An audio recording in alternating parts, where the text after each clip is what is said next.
ขัวใจลากับน่านชุกแหละคือบ่ใส่อีกค่ะมันแล้วนี่แล้วก็ไปตำมือแล้วฮะบ่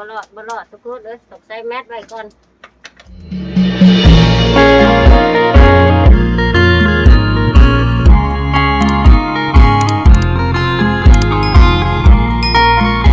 สบาย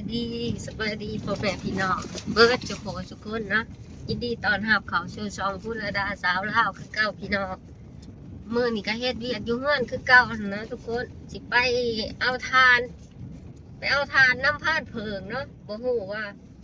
พานเพิงสงสัยนอนอยู่หน้ามีแต่พวกไม่ใหญ่อะไรอยู่บ้านเนาะเราสิไปเอาทานน้ำเพิ่นทานดังไฟหั่นนะทุกคนสิเอาไปใส่ในงานเนาะย่านมันบ่พอเอาเด้แบบสร้างเพิ่นให้เผาทานหายนะสิเอามาใส่ในงานเนาะตอนนี้ซอดากะกำลังไปเอากับบ่เฮียงอยู่บันดาลนั่นแล้วอุปกรณ์เพิ่นเนาะเบิ่งดีว่าพี่น้องเพิ่นทางบ้านข่อยนี่ง่ายกุ้มเลยได้บัดย่ามพ้นนี่ไปบ่ได้บัดย่ามนี่หันกินขี้พุ่นนะทุกคนนี่คนทางเนาะฮอดแล้วทุกคนเฮือนพานเพิงให้บ่เฮียงย่อขึ้นรถฮอดเฮือนพานเพิงอยู่บันดาลทุกคนมาเอาทานน้ำเพิ่นเฮือนแม่อูเฒ่าของพานเพิงของเมียพานเพิงสบายดีแม่อูอัดคลิปให้ FC เบิ่ง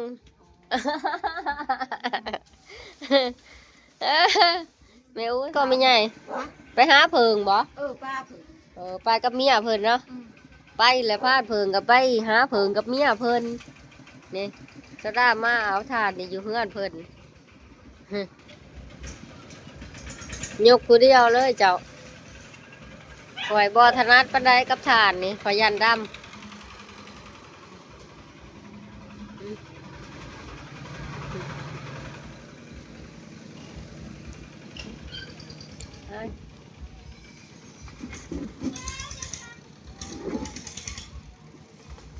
ได้เลยบ๊อบบัด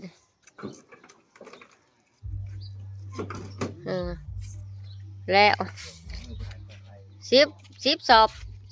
สอบเครื่องนี่ไปอู้แล้วล่ะไปเมื่อหน้าเฮาบัดนี้ทุกคนเมื่อขัวบักพริกเข้าขัวต่อไปแล้วเนาะบ่ทันแล้วเฮือนเฮาเลยนะทุกคนนี่เราทานลงไว้เฮือนเนาะเอาแล้วบ่คุดเถาะมาเฮือนเฮามานอนไว้เล่นนี่มาอีกหน่อย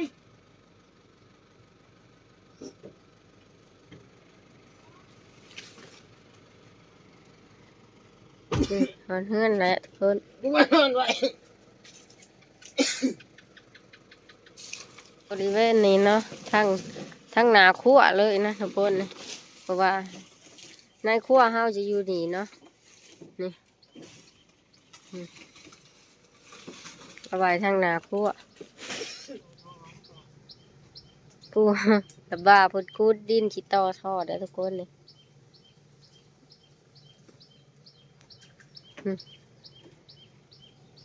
ต่อทอดลงมาในขั้วนี่เนาะ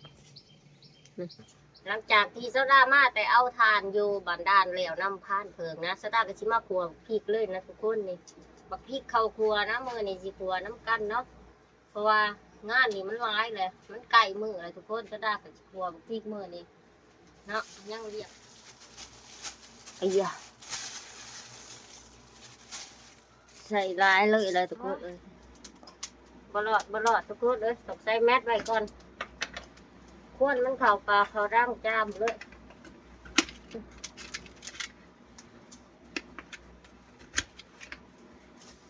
ใส่เกลือไปน้ำนะทุกคนเพื่อว่าบ่ให้มันสมากลายเนาะ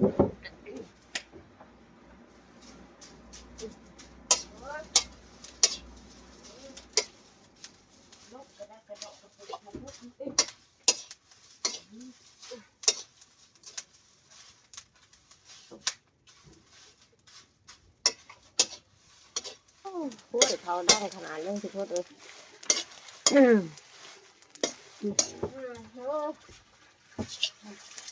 เปิดปุ่มเลยเนาะ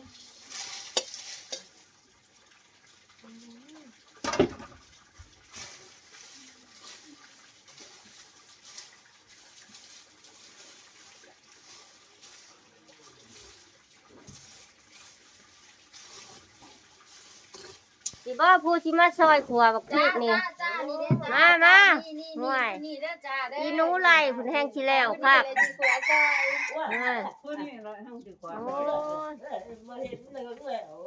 ชวนผู้นี้หาสิมากินซอยชวนผู้นี้สิมา ดีบักพริกกระทงบักใหญ่เลยได้พี่น้องเลยเนาะจะได้ผัวนี่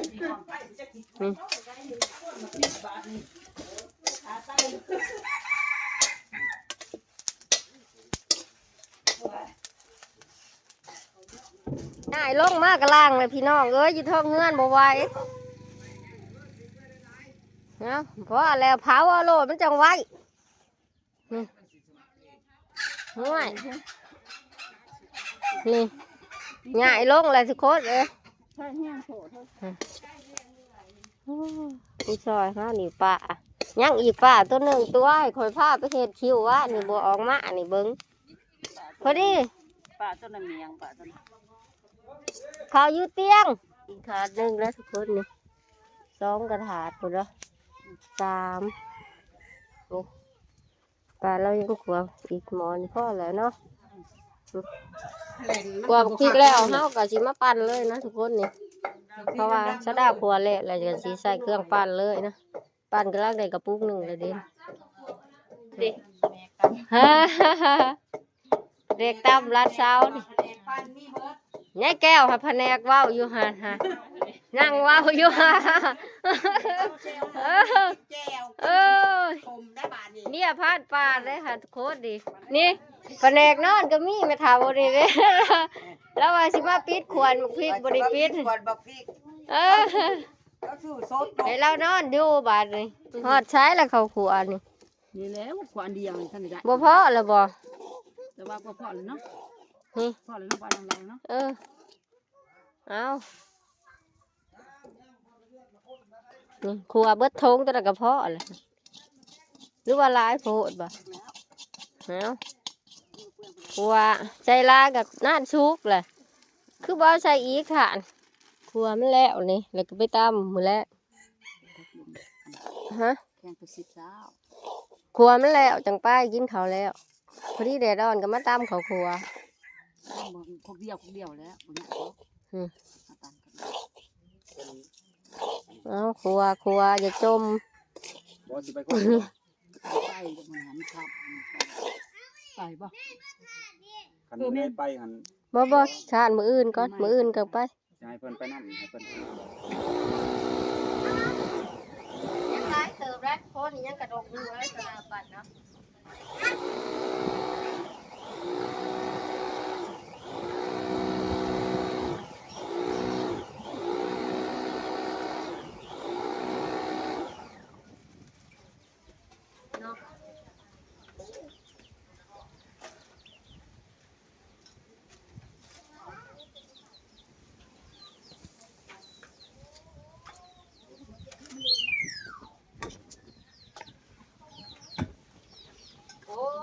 ต่อไปนี้พ่อแม่พี่น้องเสาหน้านี่กองสิ่งเสาหน้าน้องกองนี่เสาหน้าไปตั้งแม่มึงไปใส่นี่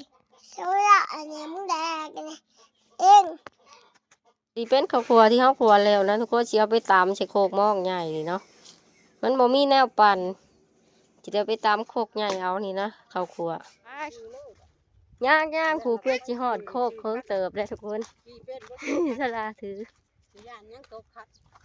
ขี่มาแนวปั้นกับเจงมาตำโคกหม้องบัดนี้ทุกคนข้าวครัวนะสิได้ตำข้าวครัวอยู่บ่พี่น้องแนวนี่เอาแป้งโคกบ่ได้สิแล้วอยู่บ่ข้าวครัวมื้อนี่นี่อย่างมันเป็นน้ำตัวนี้ นี่ เฮ้ยนี่นะนี่เลยจมูกขึ้น ตำแล้วบาดนี้ แล้วเอามาเสียม ให้ดึกเชียจะได้เสียม วัดหมอ โอ้ไปเอาเสียมนะเช้าได้ เอาอันนั้นท่าน มันจะเป็นยังล่ะ บ่ ไม่เท่านะก็ไม่ชาติไม่เท่าโอ้ย บ่ เนาะ เอาส่วนที่ทั้งส่วนที่เอาตำข้าวครัวพี่น้องเลย ชอบจนได้ตามโคกหมอกเนาะเขาขัว ใส่ป้ากับลูกดิเด้ใส่อ่ะดิได้เพื่อจีได้เมียหูไว้เด้อเออ ครอบครัว โอ้ ทางป้ายของนี่นะ ฮะโคกรอดอีกแล้วดิประท่านได้หอดใช้อยู่ดิ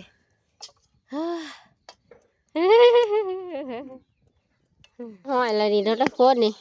ผู้เด้โคตรต่ำเศร้าโพโพอยู่ หายใจบ่อยากออก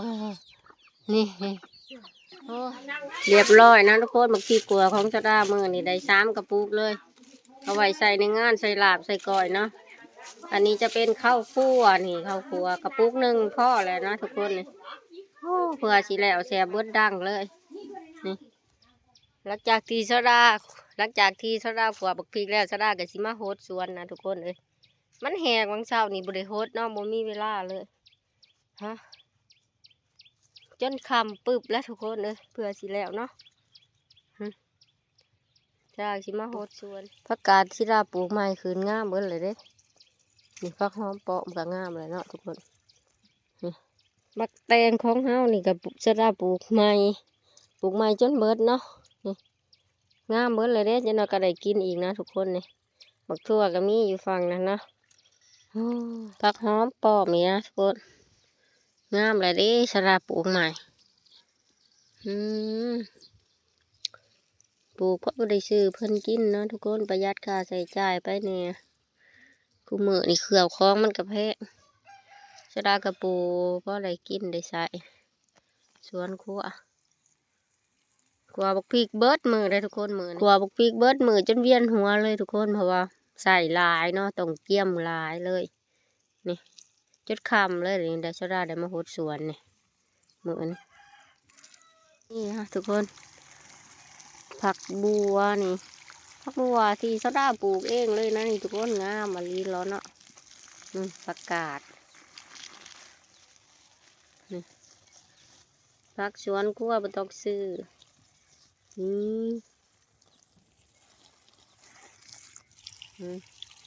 ผักบัวก็สวยงาม